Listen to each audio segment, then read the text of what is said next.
आए हम खुदावंद का शुक्र अदा करें कि इसका ज़िंदगी बख्श कलाम हम तक पहुंचा है।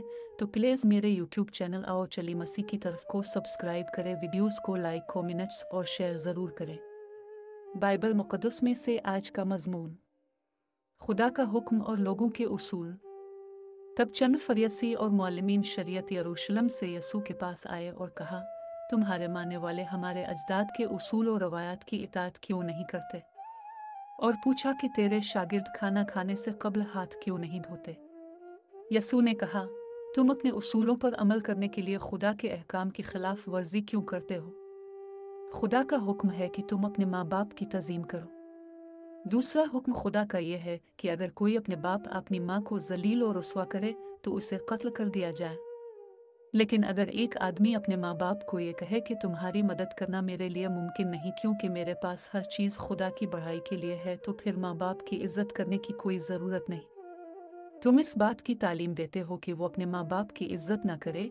इस सूरत में तुम्हारी रवायत ही ने खुदा के हुक्म को पसपुश्त डाल दिया है। तुम सब रियाकार हो। ईसा ने तुम्हारे बारे में सही कहा है, वो ये कि ये लोग तो सिर्फ ज़बानी मेरी इज्जत करते हैं, लेकिन इनके दिल मुझसे दूर हैं और उनका मेरी बंदगी करना भी बेसूद है।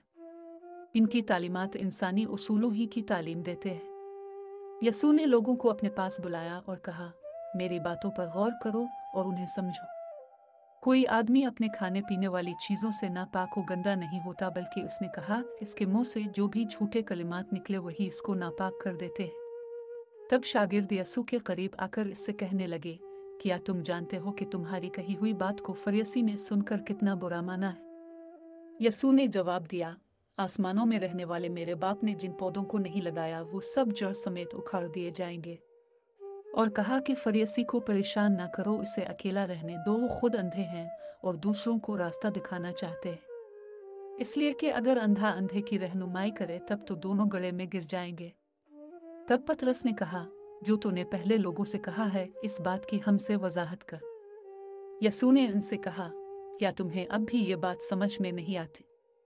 एक आदमी के मुंह से ग़िज़ा पेट में दाखिल होती है और जिस्म की एक नाली से वो बाहर जाती है, और ये बात तुम सबको मालूम है। लेकिन जो एक आदमी के मुंह से बुरी बातें निकलती हैं वही चीज़ें हैं जो आदमी को नापाक करती हैं।